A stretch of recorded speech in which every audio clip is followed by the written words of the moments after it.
We're all going into the pallet company. So Asa just gave us our safety glasses. Right here. How do you feel about the glasses, Jim? Do you love the glasses? There's Fit right there. Virginia, my sister Virginia, she's my older sister. There's Joanne. How are you? Hello. That's Joanne.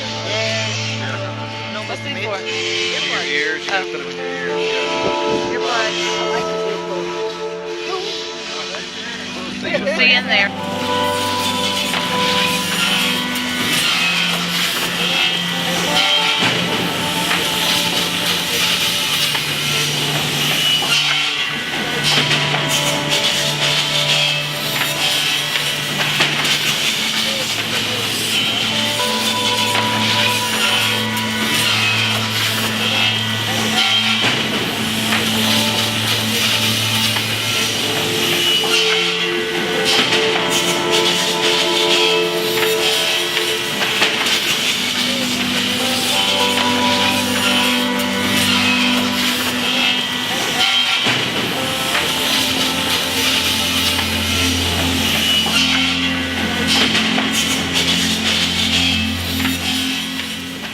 I was living a life and conducting myself in such an evil and unscrupulous way that the people that are in this room with me right now literally had to ask me to just pack my stuff and get out, that they were through with me.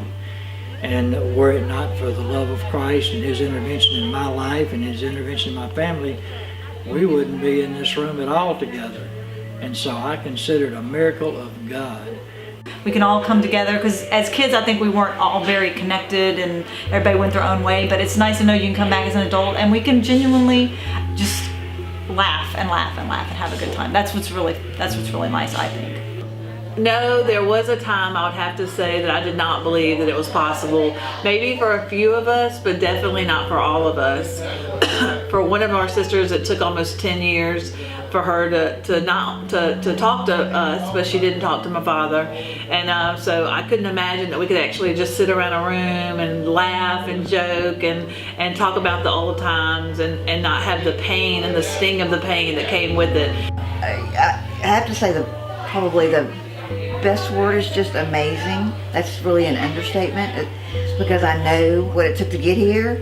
We're here, and not that we don't have our battle scars that we've given each other or just on ourselves through the process of getting here. Right. But I don't know originally when things were falling apart that we were trying to get to here, but at some point each one of us made a decision or choice, really, that we wanted to be here one day.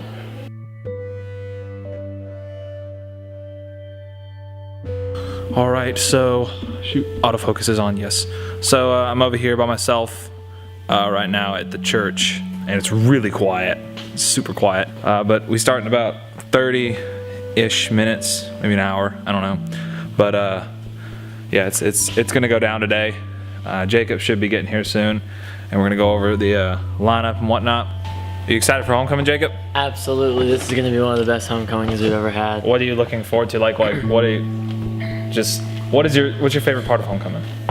When the girls do the fight song, because it's like a declaration of their freedom and how they're not going to be who they were, and that they're realizing that all the stuff that they thought they were isn't, and so they're just throwing it all behind. And sometimes you can physically see it, just like the emotion on their faces as they're just putting it all behind them, and that's something I'm looking forward to. Every time they do that song, it just is really touching for me and the audience. I noticed it print. So, how do you feel about homecoming today? I'm ready, excited, but of course it's the little things that could potentially take you out. We have no ink, we have no printer. It's just those kind of little things. Technical difficulties, so I'm praying right now in the name of Jesus, everything is gonna be okay. We look forward to seeing you guys the rest of the service. I'm just so blessed to get up in the morning. Yes. And just come in here. And you ought to be thankful every morning you wake up, first of all. Right? Because that's a different God, to do something different that you did the day before, right? That's right. We are just so honored that each and every one of y'all that have been through the program early on and later in the middle and then now. Because it's just y'all what this is about. We've got to fight. If we don't fight, then nobody fights. So somebody's got to pick a fight. I want to do my best, and my family wants to do our best to be able to help others be as ready as you possibly can for the coming of Christ. He might come in a situation, he might come in a year, he might come in whatever he's coming in, whatever form of that person that you're speaking to, or that problem that you're going through, that challenge that you're up against. You know, it's amazing what we can do whenever we're in a better place. Am I saying how good homecoming was? Or Y'all both are. okay. My good side. This is my good side. Well, we're both on the good side. We could do like this. I could pretend like I'm talking to you. We could maybe you could film us in. Okay, So you can photo film us? You can get on your good side, and I'll just do my bad side. No, we'll trade up halfway through. So Asa, how did you think this 2017, our 12th year, how do you think it I went? think I better look more myself. There's Nana right there. Come on, Pamela. Mama, how did you think this 12th annual 2017 homecoming went? I think it was really good. The weather was great, food was good, fellowship, and there was a lot of girls that came in. Yeah, how many girls do we have? Well, I think this was our biggest graduates that we had. I would say close to probably 75, 80, if not more, that were here. I think we fed about 150 people according to the plates and stuff. Yes. So a lot of chicken took place here. But you know, it's just a magical moment. There's so much energy. And after the fact, it's like you're just trying to reel off the energy. I don't really know what the word is for that, Asa, but It's called food, carb, kill. it's definitely something like that. But I thought it went well. I thought it was good. You know, we had tremendous testimonies. I mean, you know, everything's so emotionally good. You know, we have the emotionally bad times. Yes. These are emotionally good times. Right. They really charge you, and they remind you what you're doing and why you're doing it, and that's what really makes it great for me. And there's girls you hadn't seen in such a long time. Well, first of And all, you're like, 2008. We they're actually not had even show up. yes. Nobody's going to show up. but well, they're and they coming. drive so Yeah. far. and they drive so far. We so had far. I mean, who was the furthest? I don't know, but Carthage up that we had way. Vicksburg represented. Jessica Sullivan was Sullivan's lady from from, Florida, Yeah. and she came with a testimony. She lost her hearing. She had gotten a tumor behind her ears and lost her Oh, that's hearing right. 100%. Wow, I didn't know. And the VA, you know, she used to be a vet, and the VA paid for her hearing aids. And so she Wow. said this was the first time she actually had come to homecoming and been able to hear it. Really? Wow. Yeah, so I thought that was a powerful testimony right there. So many newlyweds in the house, And including babies. myself, and babies the women that were never meant to have babies had babies in there. So I think it was. Leah and the there was a Bangs and- tremendous amount of victories for women. I mean, they were like, you know, I never thought I'd have a child. I'm having a child. I never Right. thought I'd be married again. relationship. And somebody'd love me.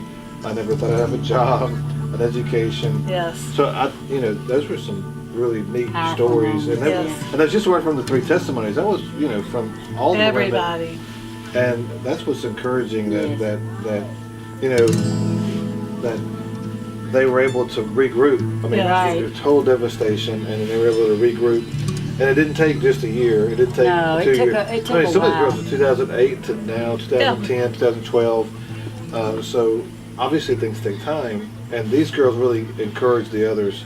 Like, okay, so I get it. It takes time, and Right. there are wins after a period of time. Yes. Well, we got so many girls that have left and that have brought girls in Yes.